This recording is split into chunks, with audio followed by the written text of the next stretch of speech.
मैं आचार्य अरुण कुमार दीक्षित स्वागत करता हूं आप सभी का आपके अपने YouTube चैनल भव्य ज्योतिष में।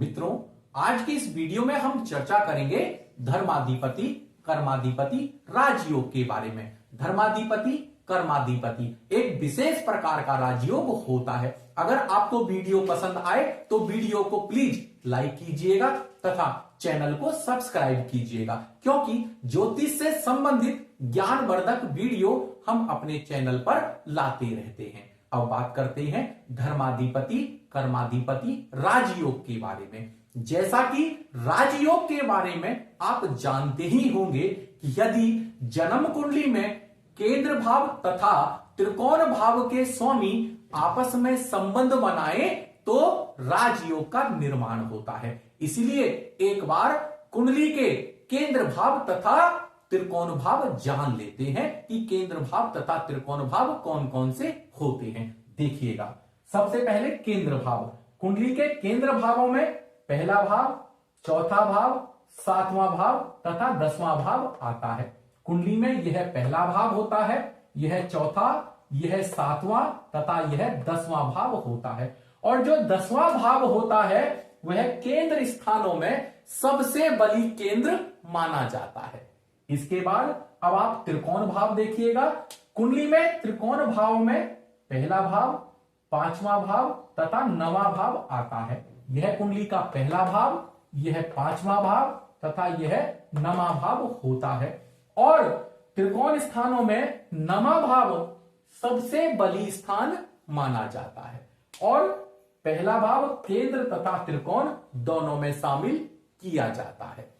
एक बार नवम भाव और दसम भाव के बारे में जान लेते हैं। यह जो नवम भाव होता है यह भाग्य स्थान है। यहां से व्यक्ति के भाग्य के बारे में जाना जाता है। नवम भाव धर्म को बताता है। धर्म से संबंधित कार्यों को नवम भाव से देखा जाता है। इसके बाद दसम भाव कर्म स्थान है। हर प्रकार के कर्मों को दसम स्थान बताता है।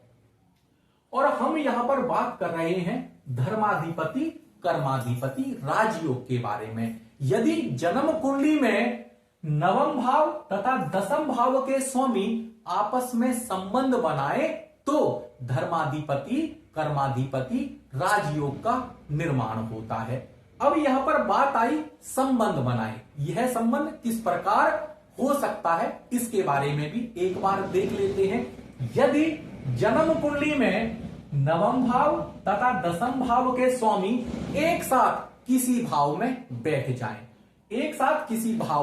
जाए, बशर्ते यह केंद्र तथा त्रिकोण में बैठे तो ज्यादा बढ़िया होता है। उसके बाद यदि जन्म कुंडली में नवम भाव का स्वामी दसम स्थान में बैठ जाए और दसम स्थान का स्वामी नवम भाव में बैठ जाए, यह परिवर्तन के द्वारा संबंध स्थापित कर ले, या फिर नवम भाव तथा दसम भाव का स्वामी आपस में परस्पर दृष्टि संबंध स्थापित कर ले, एक दूसरे को पूर्ण दृष्टि के द्वारा देखकर संबंध स्थापित कर ले तो यहां पर संबंध बन सकता है। हम यहां पर धर्माधिपति कर्माधिपति राजयोग के बारे में बता रहे हैं। इसलिए यदि जन्म कुंडली में नवम भाव तथा दसम भाव के स्वामी आपस में, इन दोनों भावों के स्वामी आपस में संबंध बनाते हैं तो व्यक्ति की कुंडली में एक विशेष प्रकार का राजयोग बनता है, जो कि धर्माधिपति कर्माधिपति राजयोग कहलाता है। व्यक्ति के कर्म धर्म से संबंधित होते हैं। अच्छे कर्म करने वाला व्यक्ति होता है, सामाजिक व्यक्ति होता है, समाज में व्यक्ति का नाम होता है, ऐसे व्यक्ति को एक अच्छा सामाजिक स्तर मिलता है। व्यक्ति अपने घर परिवार का नाम रोशन करने वाला होता है। यदि सही समय पर केंद्र त्रिकोण अर्थात राजयोग में शामिल होने वाले ग्रह की दशा आ जाए तो व्यक्ति कम मेहनत में ज्यादा लाभ प्राप्त करता है, उसे उचित लाभ प्राप्त होता है। इसी प्रकार धर्माधिपति और कर्माधिपति एक अति सुंदर राजयोग माना जाता है। वैसे भी जन्म कुंडली में जितने ज्यादा राजयोग होते हैं एक बली कुंडली को बताते हैं। व्यक्ति का स्तर उतना ही बढ़िया और उन्नत और व्यक्ति उन्नति करने वाला माना जाता है। अब हम इस उदाहरण कुंडली पे देखते हैं कि उदाहरण कुंडली में धर्माधिपति कर्माधिपति योग किस प्रकार बना। देखिएगा, सबसे पहले आप नवम स्थान को देखिए। नवम स्थान में मेष राशि है और मेष राशि के स्वामी बनते हैं मंगल महाराज। यह दसम स्थान है। दसम स्थान में वृषभ राशि है और वृषभ राशि के स्वामी बनते हैं शुक्र महाराज। अब आप शुक्र महाराज तथा मंगल महाराज को देखिएगा। शुक्र महाराज तथा मंगल महाराज दोनों एक साथ युति संबंध बनाकर नवम स्थान में बैठे हैं। एक अच्छा धर्माधिपति कर्माधिपति राजयोग बना हुआ है। अब यहां पर एक बात और हम आपको बताना चाहते हैं, यह काल पुरुष की कुंडली है। काल पुरुष की कुंडली में आप नवम भाव को देखिएगा। नवम भाव में धनु राशि है। धनु राशि के स्वामी गुरु महाराज होते हैं तथा दसम भाव में देखिए मकर राशि है। मकर राशि के स्वामी शनि महाराज हैं।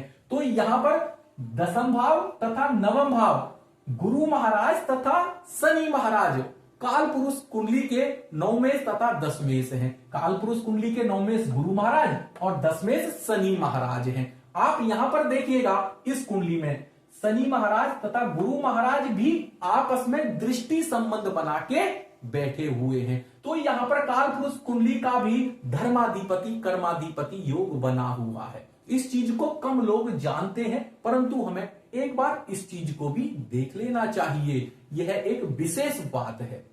इस प्रकार आप किसी भी कुंडली में धर्माधिपति और कर्माधिपति राजयोग को देख सकते हैं।